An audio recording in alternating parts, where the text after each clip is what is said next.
Hello people, and welcome to Crypto Exposed.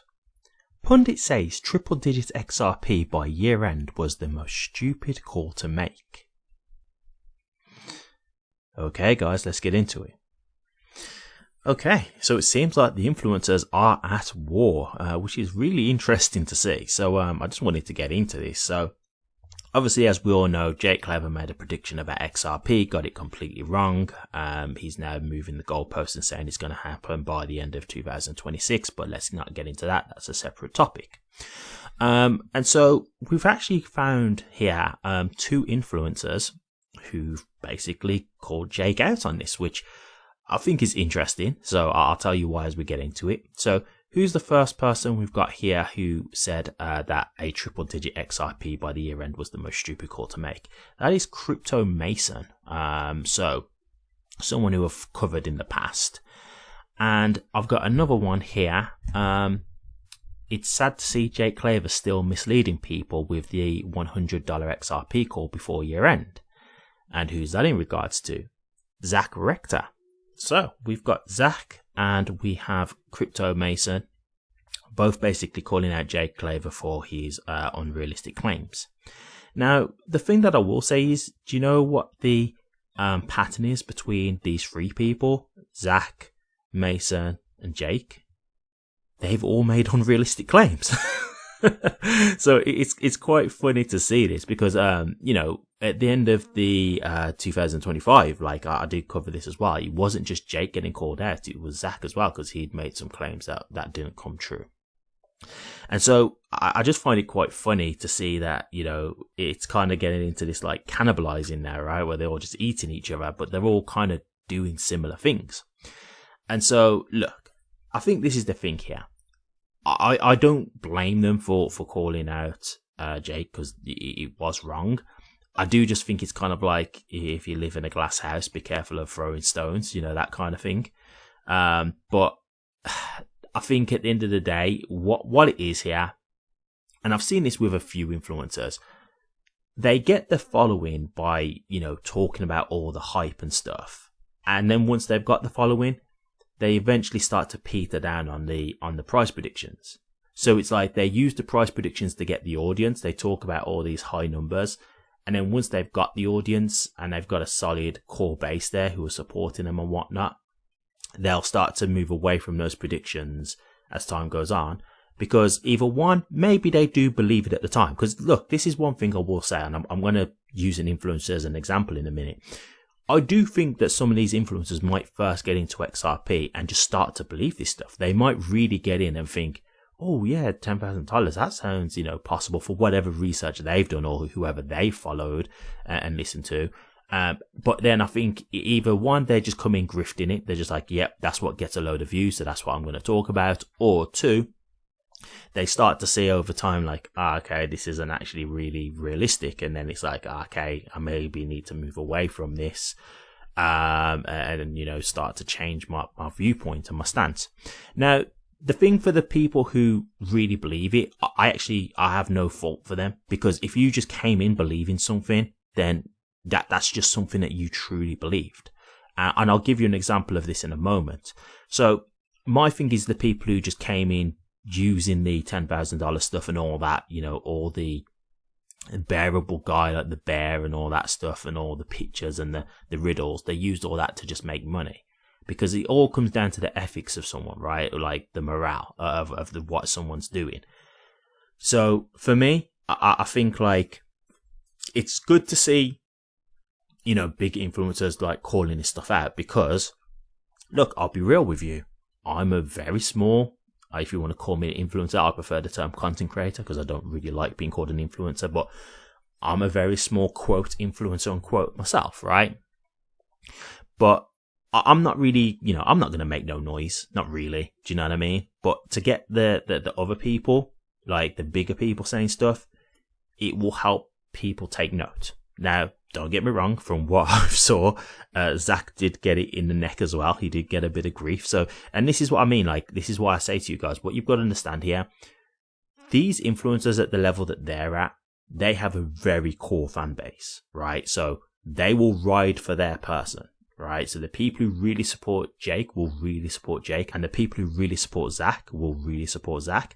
And same for Mason. The people who really support Mason will really support Mason. Like, you have your core base, then you have like the fickle base, right? And those are the people who, they might be willing to watch you, but if anything happens that puts them off you, then they're willing to go. Like, they're not just going to stand by your side. So for example, with this price prediction, a lot of people now have turned around to call in Jake out. And that's because they're not like his core fan base. They're people who are like, okay, I like what you're saying. Let's see what happens. And when it's not happened, they've said, hey, you were wrong. I'm not going to follow you anymore.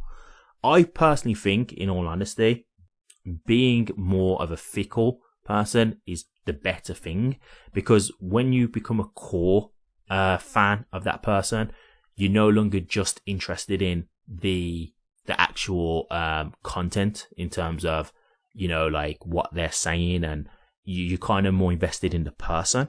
And I think the problem with that is you'll just hang on to whatever they say because you're a fan of the person, right? And that's how this works.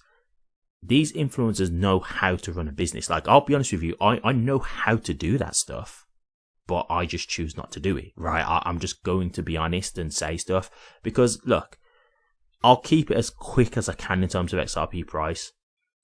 The truth of the matter is, it's a lot more boring than people want to believe. Like, it's not this exciting thing of there's all these secret things happening behind the scenes and they're ready to set the price to $10,000 and every bank is holding XRP and they're just waiting for this switch to be flipped and then everybody will suddenly be using XRP. Like, all of that stuff is fantasy. And the reality is just, XRP is a good asset. We can see its trading price. It just is what it is. It's moving with the rest of the market. It's not going to just decouple from every other asset right now. Like, maybe over time that will happen. But as of right now, it's following Bitcoin and the rest of the market. And that's just the way it goes, right? That's just what it is.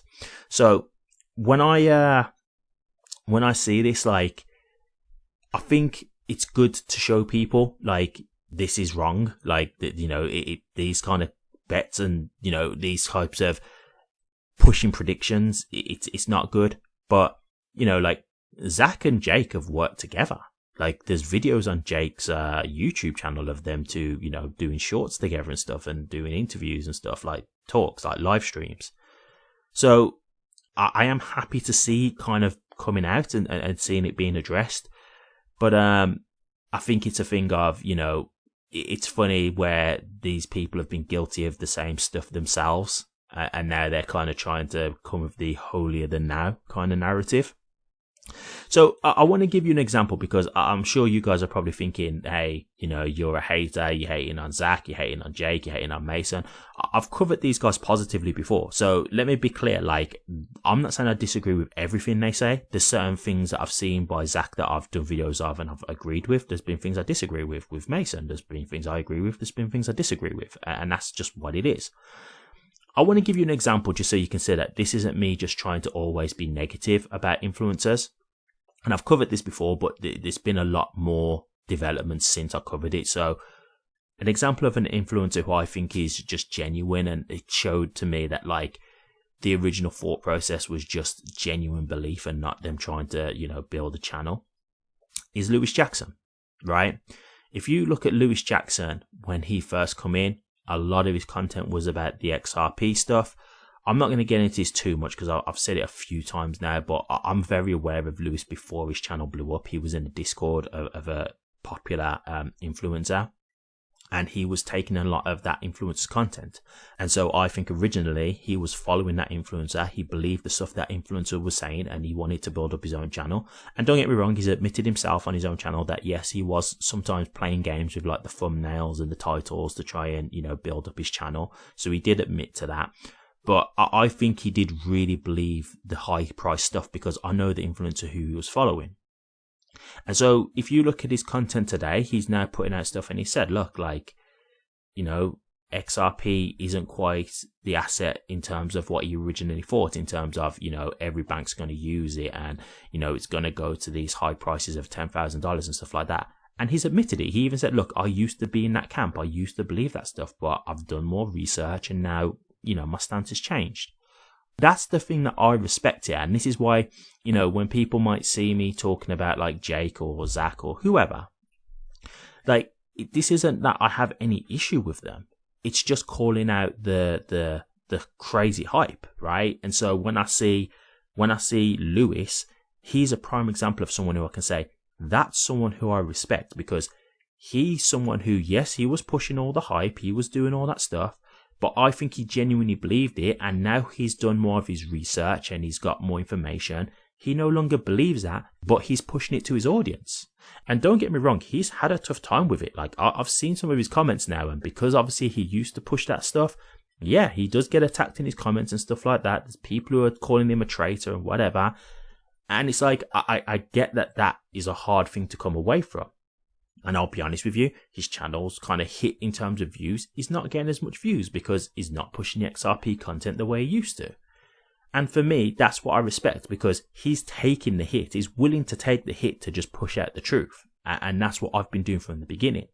That's what I've done from the very beginning. My whole channel from the get-go was, hey, this $10,000 stuff is unrealistic. I never started saying, yeah, it's going to happen. I came out the gate saying, no, it's not going to happen, and this is why.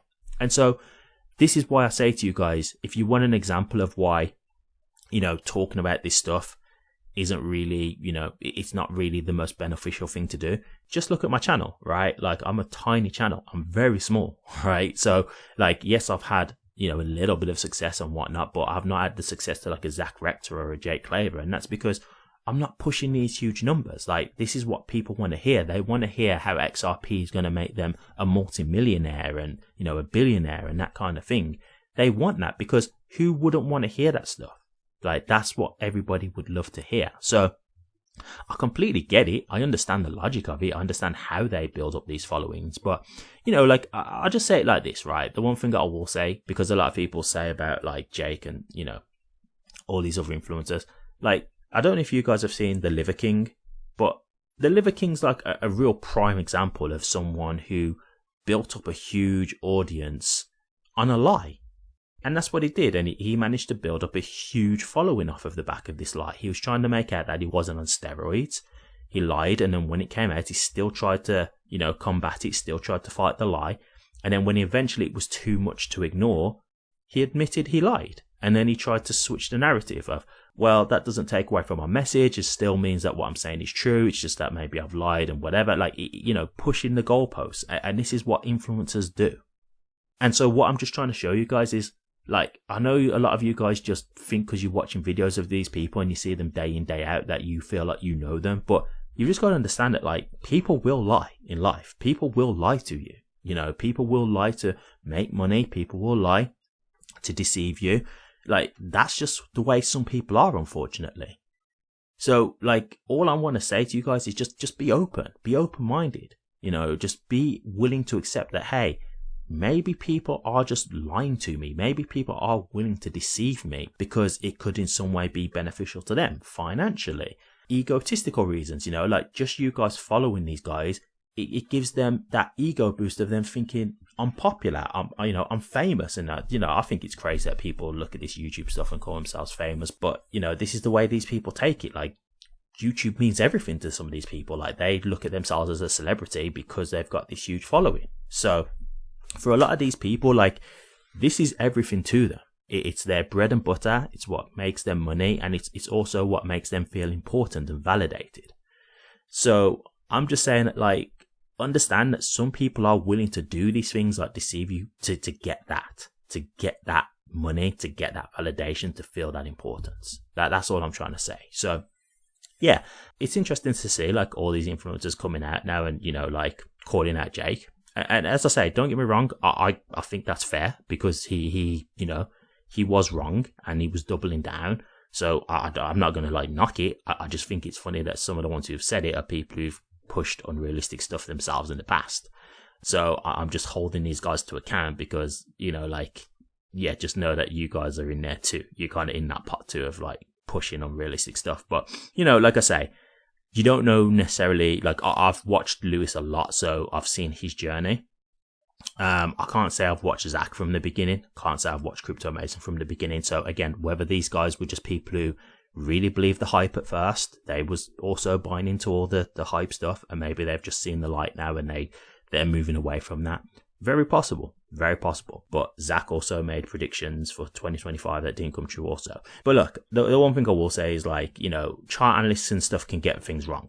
You know, like, and this is what I've said before, like, my whole thing with this is just be honest about the predictions. Like, I don't make predictions because I'm just telling you guys, look, if I make a prediction, I'm just guessing. Like, I can't tell you what, I don't read charts or anything like that. So I would be guessing, which is exactly what Jake would be doing, which is exactly what, you know, Zach would be doing, or Crypto Mason. Any of them is what they're doing. But if you just make it clear, hey, look, for what it's worth, this is just a guess. This is what I think. But please understand, like, I'm no one special. I don't know anything about this. I don't know any reason to give any real credibility to it. This is just what I think. Cool. But this is where, like, they use the influencer thing to kind of, like, make out like they're insiders and stuff like that. And that's where I'm a bit like, you know, that's where I feel like it's a bit shady. But anyway, I'm going to cut it here because I feel like I'm just going on at this point. But yeah, very interesting to see. And we'll see how things go from here. Like, is it going to be a thing where, you know, these influencers end up having some kind of, you know, issue and stuff like that? Which I hope not, because look, I'm not here to watch drama. Like, even with me, I call people out, but it's not because I want to have, you know, issues with them. I'm just calling it how I see it. Like, if I see stuff that's unrealistic, I'm going to say it. So I don't want to see no drama, because these guys were all grown adults, you know what I mean? So I don't think we should be here trying to, like, you know, battling it out or anything like that. But I just think the truth should be, you know, upheld. I think that's the main thing. So yeah, interesting to see, and I'll keep an eye on this. Thank you very much for watching this. Please remember to like, comment, and subscribe, and hit that bell. Take care.